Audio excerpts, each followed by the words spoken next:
இன்னைக்கு நான் கிரான்பெரி ஜூஸ பயன்படுத்தி பார்க்க ரொம்ப அழகா இருக்கிற ஒரு இனிப்பை செய்ய போறேன். கிரான்பெரி நமக்கு எவ்வளவு நல்லது அப்படிங்கறது எல்லாத்துக்குமே தெரியும்.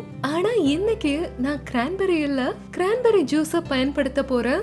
இன்னைக்கு நான் உங்களுக்கு ஒண்ணு சொல்ல விரும்புறேன். நீங்க கிரான்பெரி ஜூஸ வாங்கும் போதெல்லாம் பாக்கெட்டுக்கு பின்னாடி பாருங்க. வாங்குற பாக்கெட்ல 20%க்கும் அதிகமா கிரான்பெரி இருக்கிற கிரான்பெரி ஜூஸ வாங்குங்க. அதுதான் உங்களுக்கு 5% இல்லாட்டி 7% கிரான்பெரி இருக்கிறது ரொம்ப பயனுள்ளதா இருக்கும். என்ன நடக்குதுன்னா அதுல சர்க்கரை இல்ல கலர் மட்டும் தான் இருக்குது. அதனால 20%க்கும் அதிகமான கிரான்பெரி இருக்கிற கிரான்பெரி ஜூஸ மட்டும் வாங்குங்க. வாங்க ஆரம்பிக்கலாம்.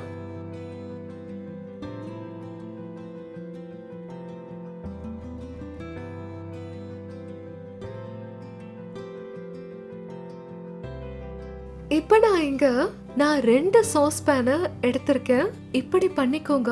இன்னைக்கு நான் செய்யற இனிப்பு ஒரு லேயர்டு டிசர்ட். அதனால ஒரு சாஸ் பேன்ல இங்க 1/2 கப் முழு கிரீம் பால் இருக்கு.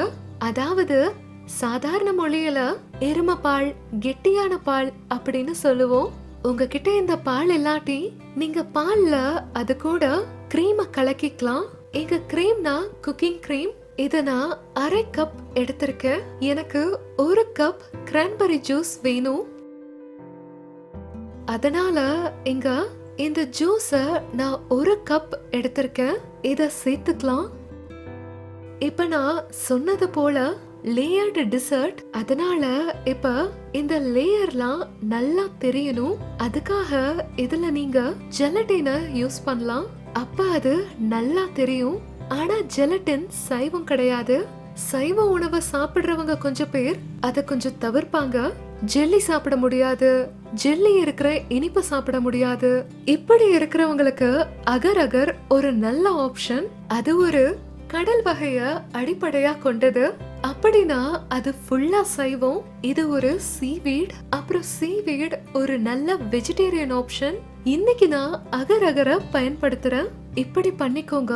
இப்ப நான் 1 கப் கிரான்பெரி ஜூஸ எடுத்திருக்கேன். இதுல 1 டீஸ்பூன் அகர். இந்த 1 டீஸ்பூன் அகர நான் எடுத்திருக்கேன். நான் முதல்ல இத சேர்த்துக்கிறேன். இப்ப இந்த அகர முதல்ல சாதாரண வெப்பநிலையில இருக்கிற லிக்விட்ல தான் கரைக்கணும். இப்படி பண்ணாதான் சரியா இருக்கும். இப்ப இத நல்லா கலக்கிக்கலாம். இப்பவே இந்த கிரான்பெரி ஜூஸ்ல நான் கூடுதலான சர்க்கரைய சேர்க்கல. ஏன்னா இதுல போதுமான இனிப்பு இருக்கு. உங்களுக்கு இது கம்மியா இருக்கிற மாதிரி தெரிஞ்சா நீங்க 1/2 இல்லாட்டி 1 டீஸ்பூன் சர்க்கரை சேர்க்கலாம். இப்ப நான் இந்த கிரான்பெரி ஜூஸ ஒரு கொதி வர வரைக்கும் கொதிக்க வைக்கிறேன். அப்பதான் அகர் ஆக்டிவேட் ஆகும். அப்புறம் ஜெல்லியோட அமைப்பு கிடைக்கும். இப்ப நான் கிரான்பெரி ஜூஸ வச்சிருக்கேன். அதுல நான் அகர கலக்கி சூடாக்கிட்டு இருக்கேன். ஒரு கொதி வர வரைக்கும் சமைச்சா போதும். அப்புறம் இதுவரை நம்ம எடுத்துட்ட பால்ல நான் அகர சேர்க்கல. ஏன்னா அகர் சீக்கிரம் செட் ஆயிரும். ஜெலட்டினை விட வேகமா செட் ஆகும். அதனால முதல்ல ஒரு லேயர் அடுத்தத பண்ணிக்கலாம். இப்ப இந்த இனிப்புகளை நான் ஷார்ட் கிளாஸ்ல சேரேன். ஏன்னா லேயர்டு டெசர்ட் ஷார்ட் கிளாஸ்ல ரொம்ப அழகா இருக்கும். இப்ப நம்ம இந்த கிரான்பெரி ஜூஸ எடுத்துக்கலாம். இதுலதான் அகர கலக்கி வச்சிருக்கோம். நான் அதுல 1/2 ஸ்பூன் ஊத்திக்கிறேன். இத நீங்க சூடா இருக்கும் போதுதான் செய்யணும். இந்த ஒரு அடுக்கு நான் இப்ப செய்யறேன். இப்ப இத நான் ஓரமா வச்சுக்கிறேன். அப்பதான் இது செட் ஆகும். நான் சொன்னது மாதிரி அகர் ரொம்ப வேகமா செட் ஆயிரும். இந்த அடுக்கு செட் ஆயிட்டு இருக்கு. அதுக்குள்ள பாலை வச்சு செய்யற லேசான லேயரை செய்யலாம். 1/2 கப் பால் மட்டும் தான் எடுத்திருக்கேன். இப்ப இதுல 1 டீஸ்பூனுக்கு பாதி 1/2 டீஸ்பூன் அகர் மட்டும் சேர்த்துக்கலாம். 1 டேபிள் ஸ்பூன் சர்க்கரைய சேர்த்துக்கிறேன். உங்களுக்கு இனிப்பு எவ்வளவு வேணுமோ அவ்வளவு சேர்த்துக்கலாம்.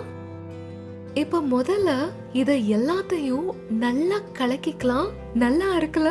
இந்த சமயத்துல வெண்ணிலா எசன்ஸ் சேர்க்கலாம். ஆனா எனக்கு கிரான்பெரியோட வாசம் ரொம்ப பிடிக்கும். சோ நான் வெண்ணிலா எசன்ஸ் கலக்கல.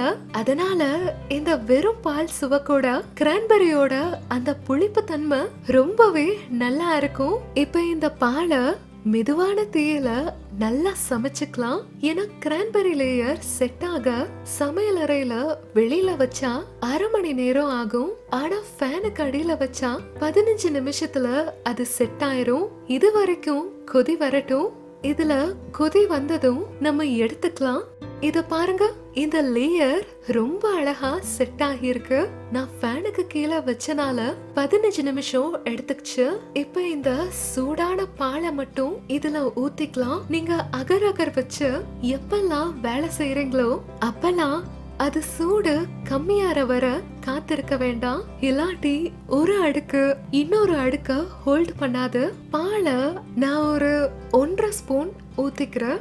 இப்ப இந்த எல்லா லேயரையும் அதே மாதிரி நான் ஃபேனுக்கு கீழே செட் ஆக வைக்கிறேன். இதுவுமே 15 நிமிஷத்துல செட் ஆயிருச்சு. ஆனா இங்க நம்ம எங்க பார்த்தாலும் பபிள்ஸா இருக்கு. அதை எடுத்துக்கலாம். முடிஞ்ச வரைக்கும் மென்மையான லேயர் கிடைக்கும். அப்புறம் இந்த லேயரை சூடு ஆறுற வரைக்கும் நம்ம முதல்ல செஞ்ச கிரான்பெரி லேயர் எப்படி இருக்குன்னு பார்க்கலாம். நீங்க இத கொஞ்சம் நல்லா பார்த்தா இது செட் ஆக ஆரம்பிச்சிருக்கிறது உங்களுக்கு தெரியும். அதனால நீங்க இப்ப ஊத்துனா உங்களுக்கு ஒரு ஃபைன் லேயர் கிடைக்காது. அதனால இப்ப இந்த லிக்விட நான் ரொம்ப ரொம்ப சன்னமான தீயில வச்சுக்கிறேன். தண்ணி மாதிரி ஆயிரும். இது ஆறதுக்குள்ள அதுவும் செட் ஆயிரும். இத பாருங்க, ரொம்ப கம்மியான தீயில நான் சூடு பண்ண. சோ செட் ஆகி இருந்தும் இப்ப தண்ணி மாதிரி ஆயிருச்சு. இதுவுமே இப்ப அழகா செட் ஆயிருச்சு. சோ சீக்கிரமா இந்த கிரான்பெரி லேயரை திரும்பவும் வைக்கிறேன். இப்படி பண்ணிக்கோங்க. இப்படி பண்ணாதான் சரியா இருக்கும். இப்ப நான் இந்த லேயரை செட் ஆக விடுறேன். கிரான்பெரி லேயரையும் குளிர வைக்க நான் அதே மாதிரி ஃபேன் கீழே 15 நிமிஷம் வைக்கணும். அதுவரை அந்த பாலையும் மெதுவா தீயில வச்சிருக்கேன். கொஞ்சம் சூடாயிரும். இப்ப இத பாருங்க, இந்த லேயரும் ரொம்ப அழகா செட் ஆகிருக்கு. இப்படி பண்ணாதான் சரியா இருக்கும். நான் அந்த பால் லேயரை சூடாக்கி வச்சிருக்கேன். சோ அது கடாயில செட் ஆகாது. இதுவுமே இப்ப சூடா இருக்குது. ஆவி வர ஆரம்பிச்சிருக்கு. இந்த அளவுக்கு சூடு பண்ணா போதும். இத அப்படியே எடுத்து இப்ப கிரான்பெரி மேல ஊத்திக்கிறேன். இப்படி பண்ணிக்கோங்க. கிரான்பெரி ரொம்ப அழகான இனிப்பா தயாராயிருச்சு.